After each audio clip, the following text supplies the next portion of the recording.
one of the last times, like, she was able to be out, well, she wasn't supposed to be out, but I had a performance, and she surprised me.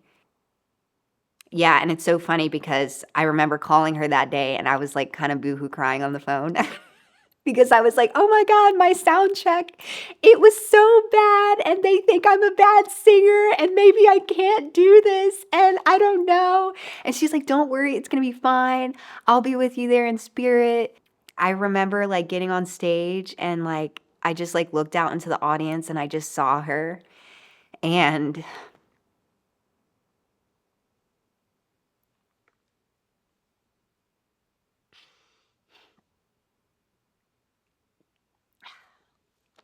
it was just beautiful. Yeah, yeah, yeah. I don't want you to lose for me.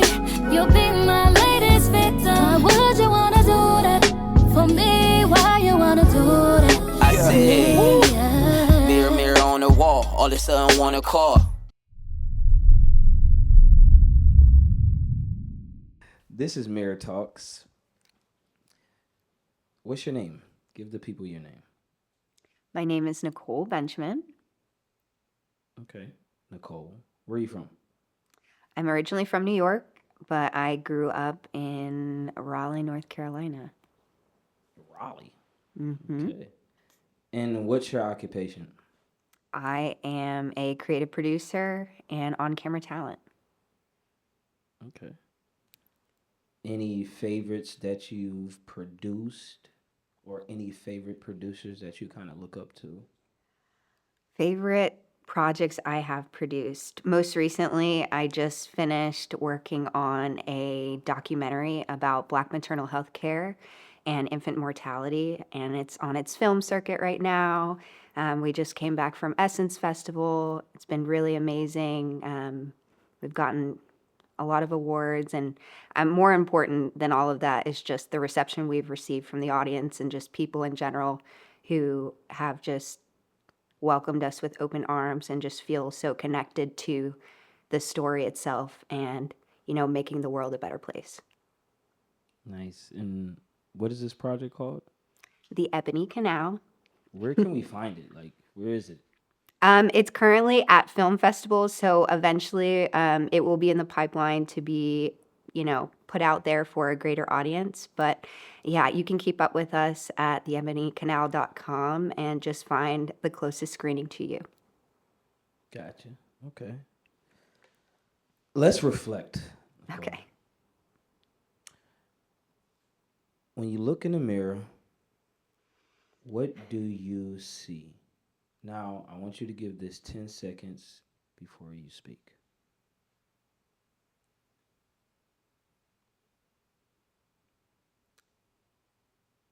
I see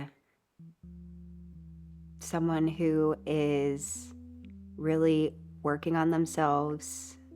I see someone who cares about the world around them. I see someone who's passionate, has a passion for life and just community, and really loves the work that she does and just being in a creative space, and is really just seeking intentionality and just projecting love back in all areas of her life. To the person who doesn't know it all, who is Nicole?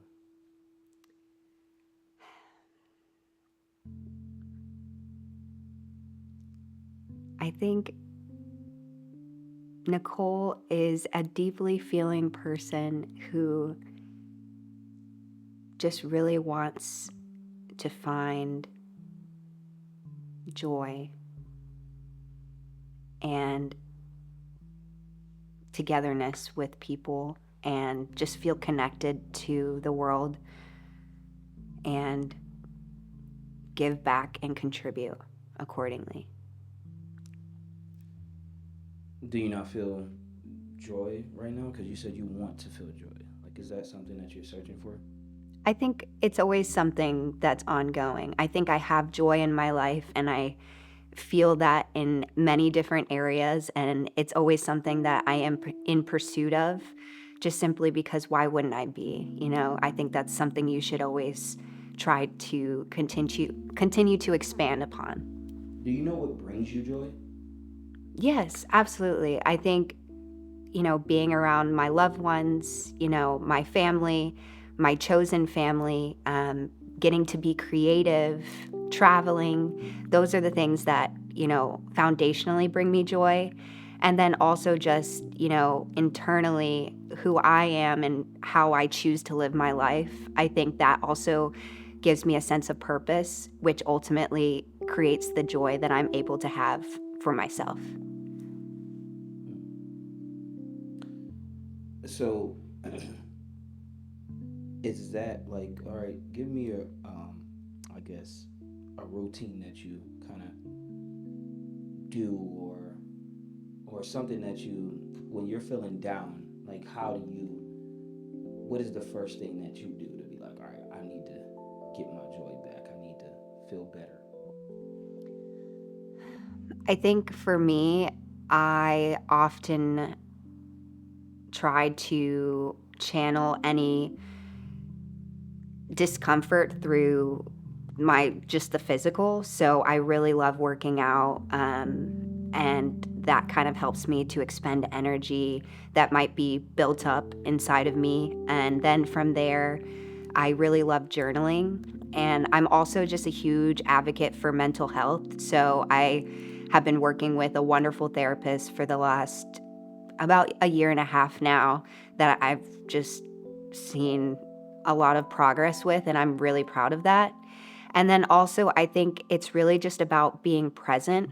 I think if you're in a space of discomfort, it's not always necessarily a bad thing, but sometimes we can kind of get in our head about it and just not know what the best way is to channel that, at least in my experience. So I try to put myself in a position to be as present as possible by, going to see a friend, or like I said, with, working out, I'll join a run club and just be around, that community and just people that are going to pour into you in a lot of ways that they may not even know that they are. And then also, I think just creativity in general. I really love to sing, I love to act. So anytime I get to celebrate what it means to live a life through art and, tell my story in that way, I think that is how I find my homeostasis. I find my center.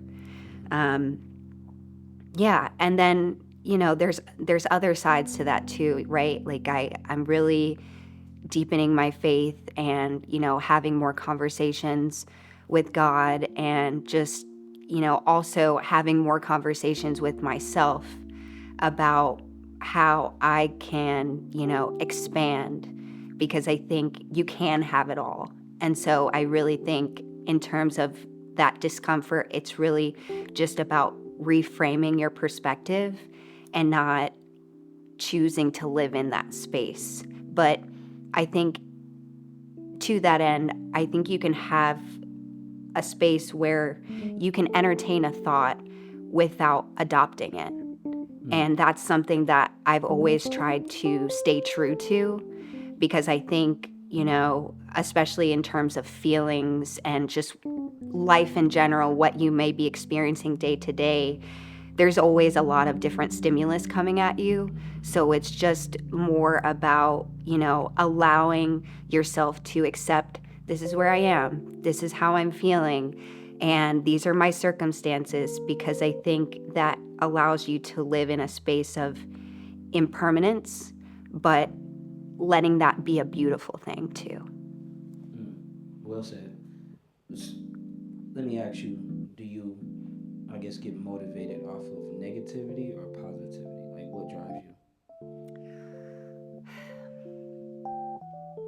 I think I get motivated by being inspired through the things that I experience in life. I think it's really just all about balance. I can't say that I'm completely inspired by negativity. I think it's not productive for me. But I will say, that I also am a bit sassy. So if I am experiencing something that, is less than, I'm just kind of like, whatever. But that's just me. But I also just, I don't know. That sort of thing doesn't almost exist to me in a way. So there's that. But yeah, I think I aim to be inspired by the people that are around me, and just being in a space of being able and living in the truth of just having the opportunity to just be. And so, yeah, I think that's what really inspires me. I just love to just vibe out. That's just like my thing. I'm always down for it, whatever it may be, and that ultimately also brings me joy. But yeah. Where does that sassiness come from? Is it your mom, your dad, your grandma? Like, where do you get that from? Well, I feel like it's like it's like a two-part answer. So I grew up around a lot of strong, independent women. And Who are these women? My mom was super amazing, super sassy herself, but also just super confident in her own right and just her own person. And then my grandmother and my great-grandmother, and then like my abuela, like I just have so many wonderful examples of strong, independent women in my life. And I think that, instills in you a quiet confidence, and they never shied away from me being myself. And, I remember growing up, my grandmother, I would come home from school and she was a published cook. So all her cookbooks were all around the house, and we had all this like food everywhere. So you know how to throw down. I'm capable. Oh my God, you didn't pick that up from your grandma? I did pick it up. I just don't like cooking. I like cooking for people as an act of love, but I only know how to cook for like 10 people, so I get kind of annoyed because I'm cooking from memory. And so if I go to cook for myself, I just like spent all day cooking from scratch, and I'm like, now I'm pissed because it's just me, and I don't know where to put this food at.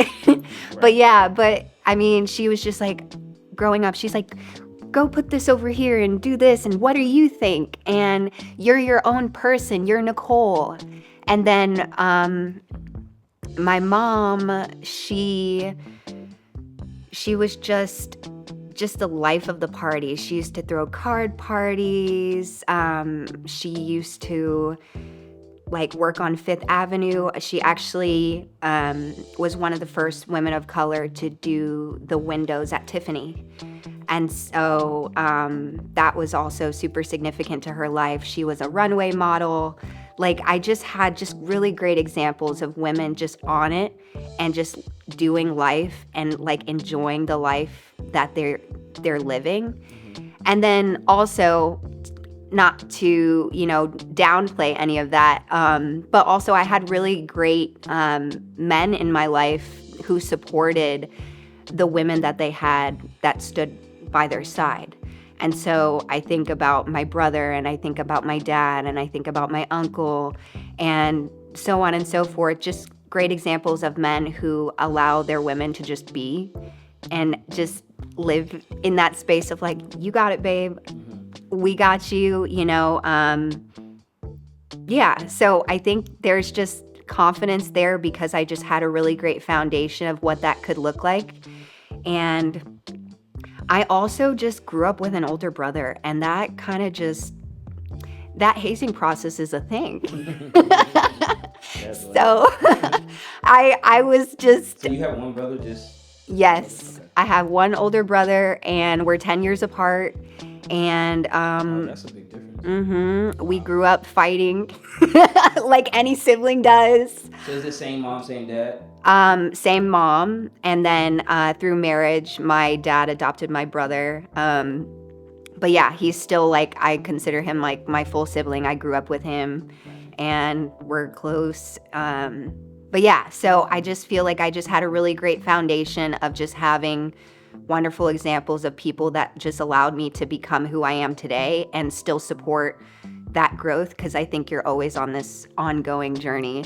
And then as an extension of that, you know, as you go into different phases of life and you start to pick your chosen family, so to speak, your friendships, I think I've, you know, recently done a life audit, so to speak, and I'm now in a space where I have these wonderful people who are also supporting me in the ways that I need, and I'm also able to, you know, reciprocate that. And I think that also allows you to be confident, because now you know that you're creating this life for yourself.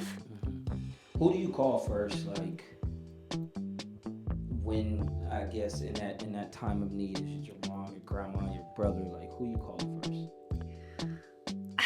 I feel like, well, my grandparents on both sides have all passed away. And yeah, thank you. My mom, she actually passed away about 10 years ago. So it's really been my brother and my dad. And I am actually the matriarch of my family. So there is just that piece of it too. So I think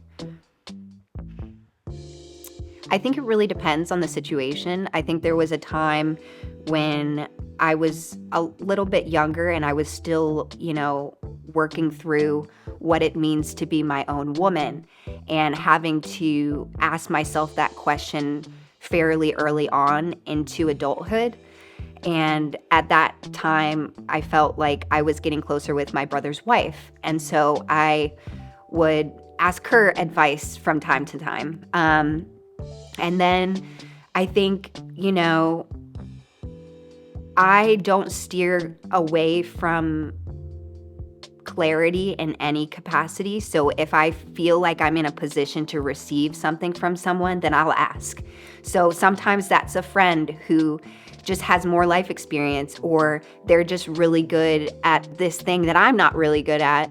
I feel like, you know, you're always learning and you're always growing. And so I'll never, you know, prevent myself or stop myself, I should say, from just being in a position to receive and, you know, have somebody speak life over you. So I call who I need in the moment, but I think I can call on any of my people and they got my back. And I feel really proud to be able to say that. So, I recently lost my grandma last year. Sorry.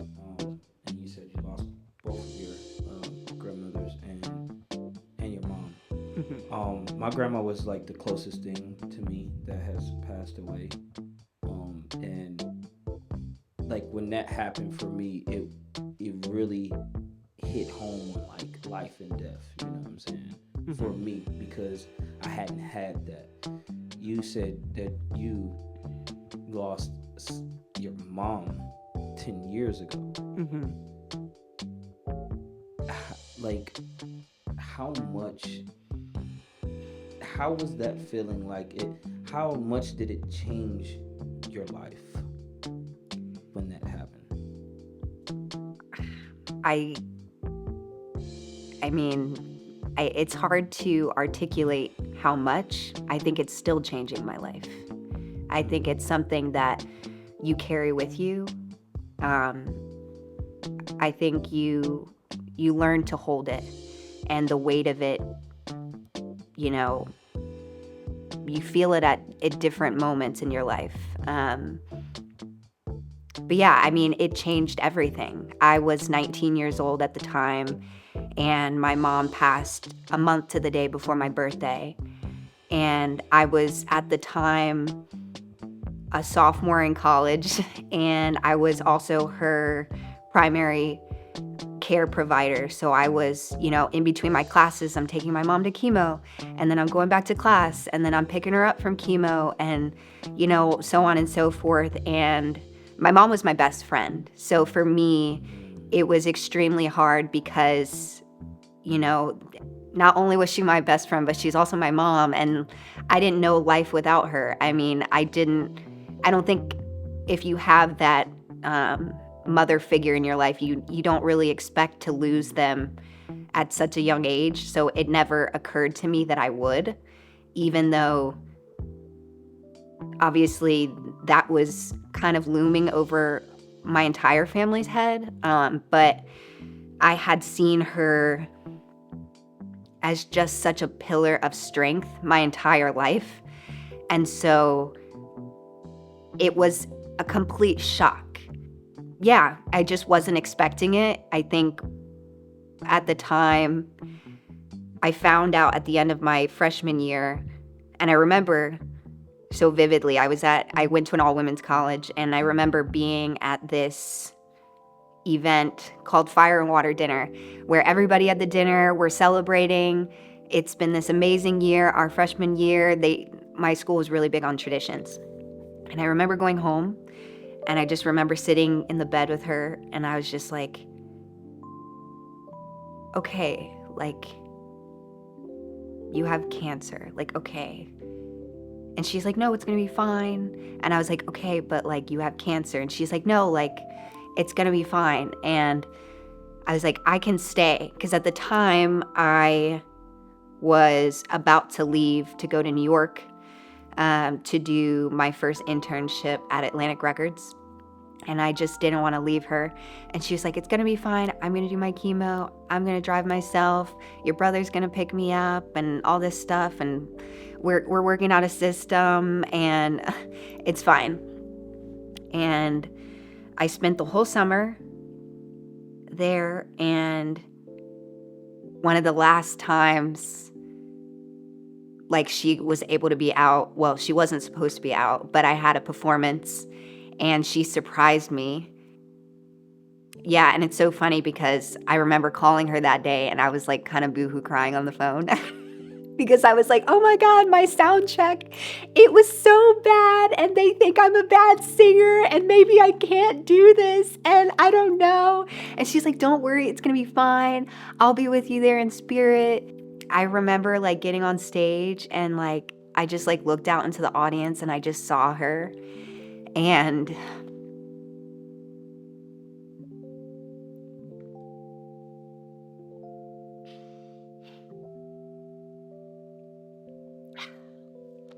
it was just beautiful.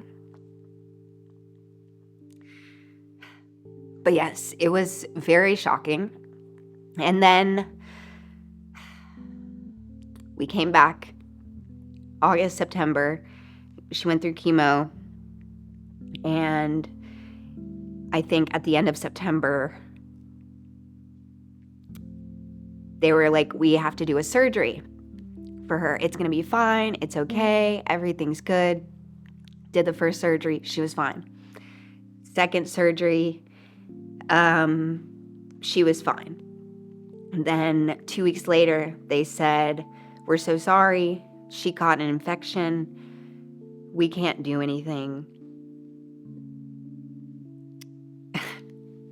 And you basically have 2 weeks to live. And like, yeah, it was just, I mean, you're just not expecting that. So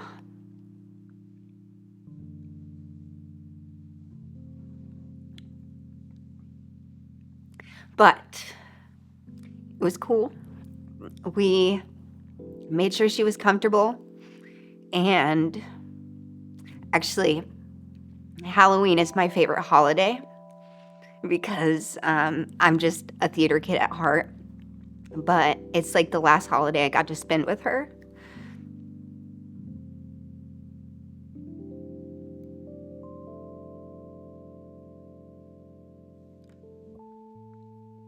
So every year I try to go.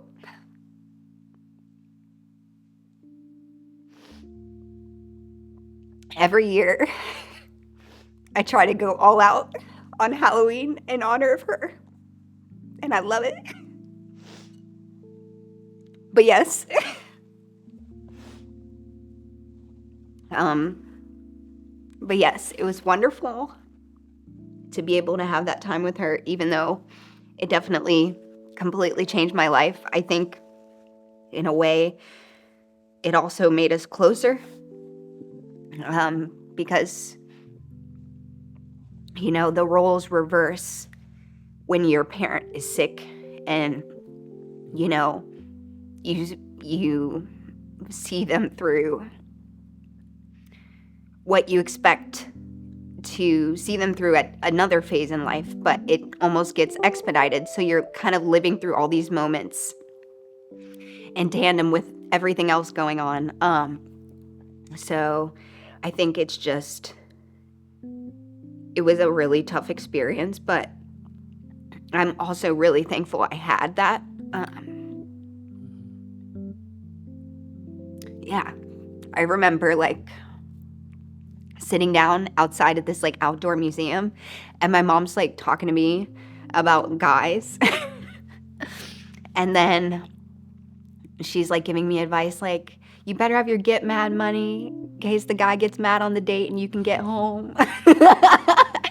And she's always be a classy lady, you know what that looks like, hold your head up, or in other moments don't let your brother be stupid. Or just life advice. I think it was also kind of funny in certain moments where my mom would ask for my advice on something, which is an interesting dynamic too, because I'm what advice can I give you? I'm only 19, or but I think that was really hard. But I also think it was really beautiful, and I'm thankful for that.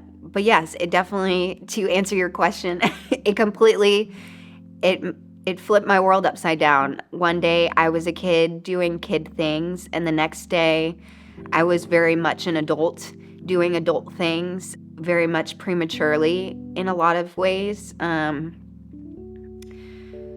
But yeah, that's just kind of life, right? Or at least it's my life. So I just had to kind of trial by fire and learn as I go. To that end, David, I'm sure you can understand it rocked your world too, having such an important person that you just never expect to not be there.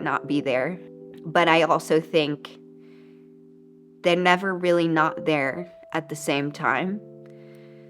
So, yeah, I think it ebbs and flows like a wave. It's constantly something that is evolving and changing in my life. You never really get over your grief.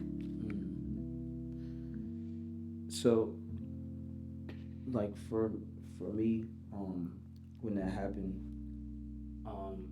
I found myself doing something unusual, which was even questioning God. Did like did that ever cross your mind where somebody so close to you, you refer to her as your best friend, you know what I'm saying? Did that ever cross dang, why? You know what I'm saying? Yes. I think I will say there's an evolution of that question for me. I think at first, when she first passed away, there was so many people that would reach out and be like, I'm praying for you, and God is with you, she's with God, or whatever, something to that end. They would say something well-meaning. And I don't take away, I really appreciate the kind words.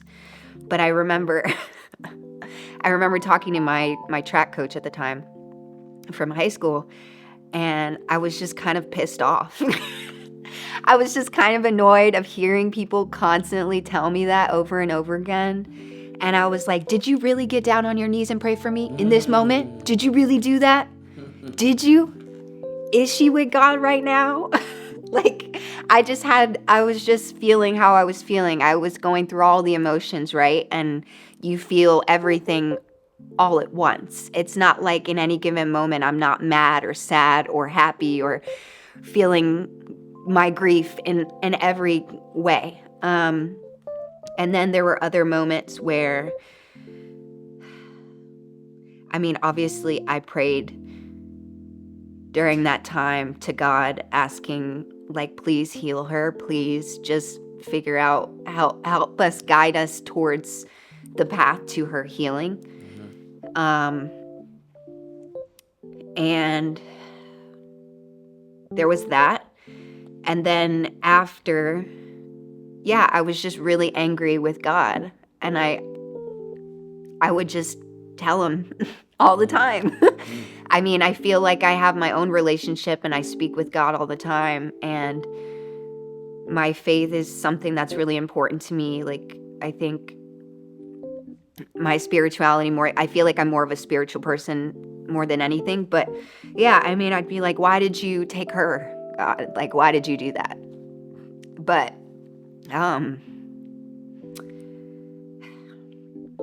but God has his plans. And also, I think some things don't have to make sense. I think you just have to get to a level of acceptance. So, yeah. But yeah, there were times where I struggled with that, with my faith. I think for a while I had stepped back from it and challenged myself and that idea, that thought, that thing I grew up on and what that looked like for me. So, yeah, I think that was always a layer to my grief. I want you to admit it. What are you addicted to?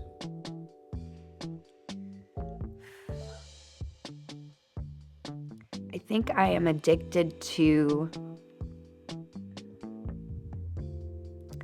perfectionism and self-doubt and not feeling good enough. But this is something that I am aware of, and it's something that I have been actively changing about myself. And, through therapy, through changing my circle, through making better career choices, and just getting really, really clear on what I want and what I need and what that looks like. And also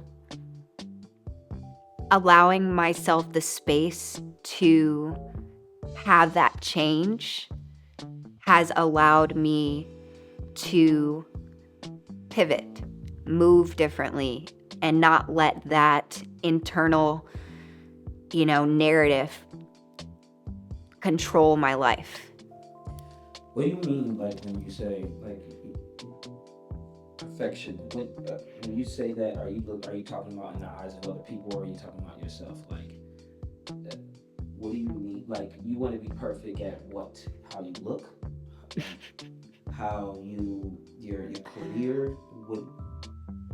What is it that needs perfection? Well, funny enough that we talk about grief, but I think something that is interesting that comes from grief, I think for me at a young age, was everything that I did in my life was magnified for me.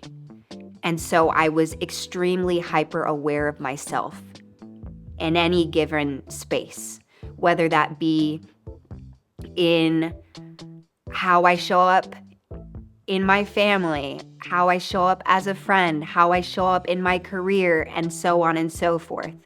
So that level of hyper awareness didn't allow me to be so present because I was always focused on, am I getting it right? It's a vague idea of perfection, right? What is right? What does that look like?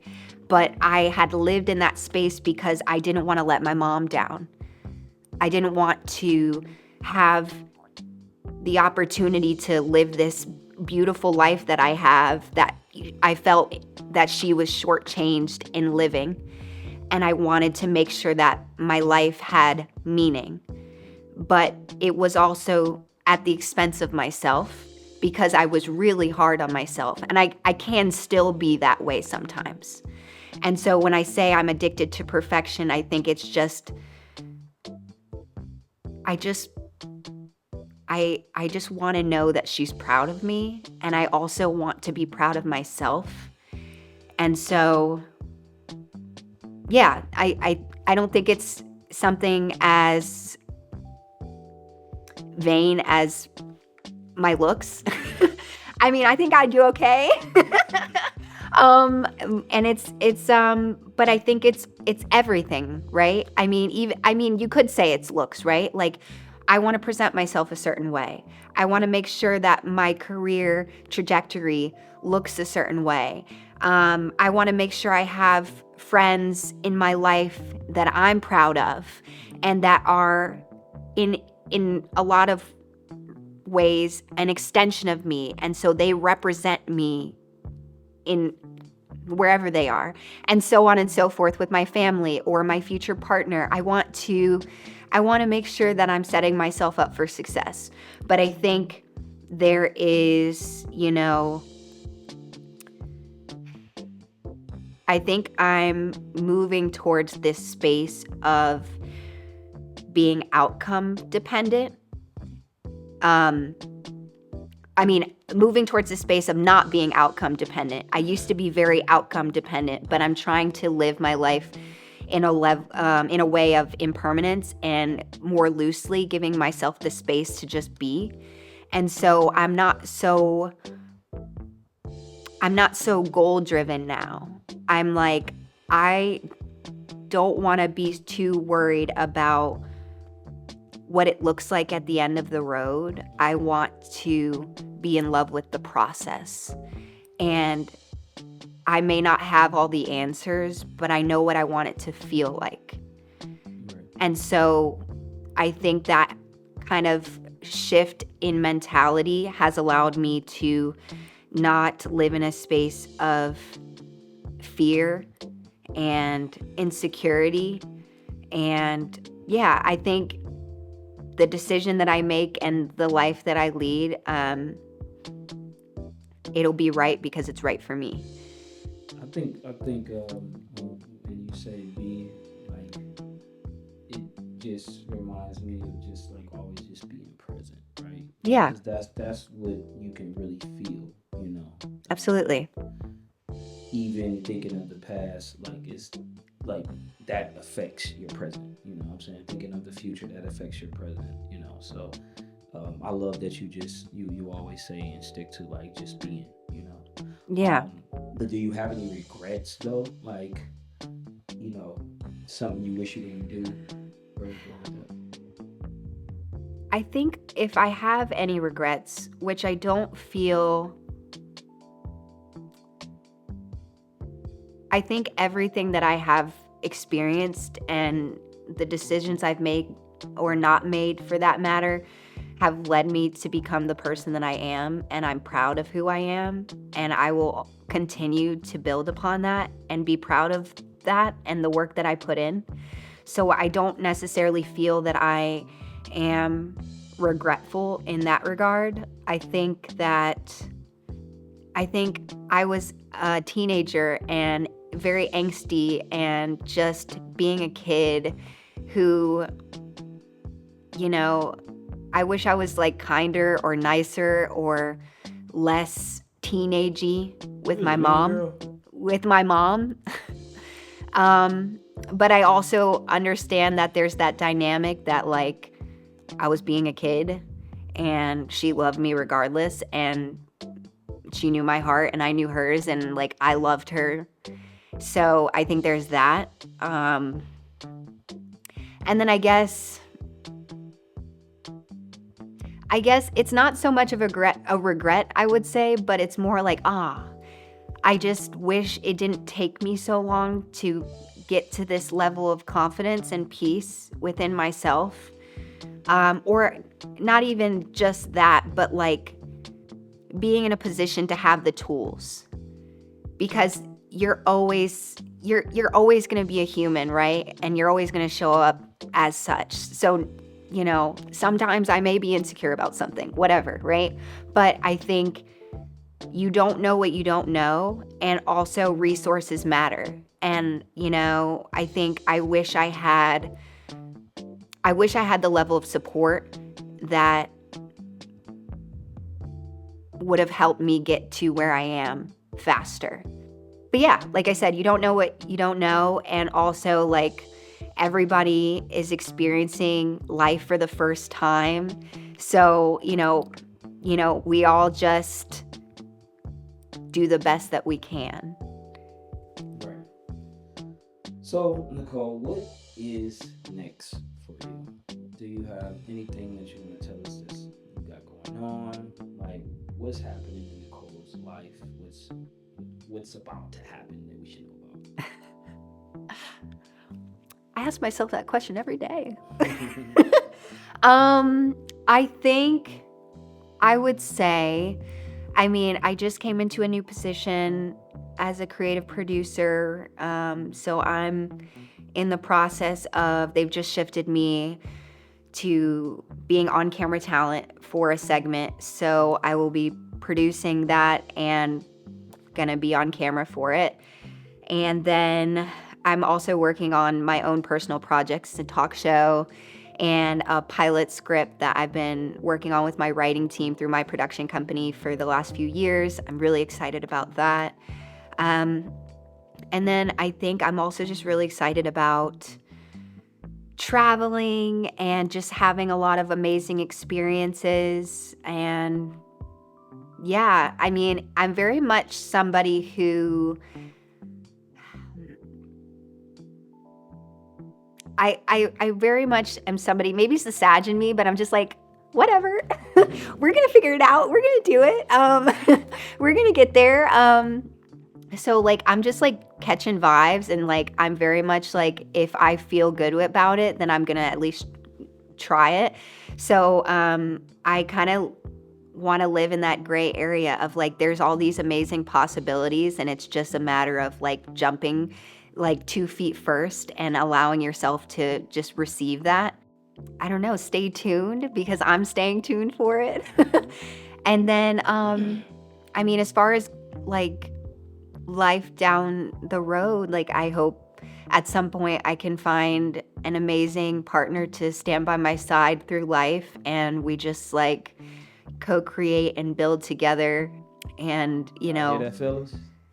that would be super amazing to do. So yeah, I'm looking forward to that being also a possibility in the future. And yeah, I'm really excited about what that can look like. Okay, so to that 20-year-old younger you, what advice do you have for her? For 20-year-old Nicole, whew, she was a firecracker. 20-year-old Nicole, I would say, stop being so hard on yourself. You're absolutely amazing, and just allow yourself to feel, because I think you ran away from your emotions, which to a certain extent it was out of necessity. But I think it's okay to be vulnerable. It's okay to need help. It's okay to live life beautifully and not feel guilt, because you also have grief. And it's okay to experience joy and be happy. That is my advice for my younger self. And I say that to myself then, but I also say it to myself now because it's something that I will always have to constantly remind myself. I think we're always healing our inner child, and there's always going to be things that we have to grow into.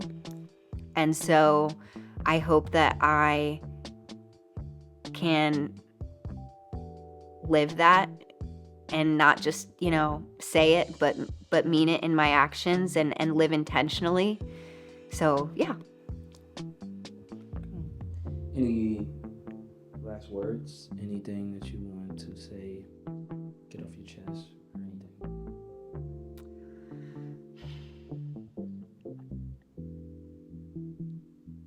I'm really thankful for this opportunity. Mirror Talk is a wonderful experience, and I think that anybody that gets the chance to sit in this beautiful chair and be around these beautiful people, I think, it's the opportunity to tell your story. And so I'm really happy about that. That is a wrap. Cool.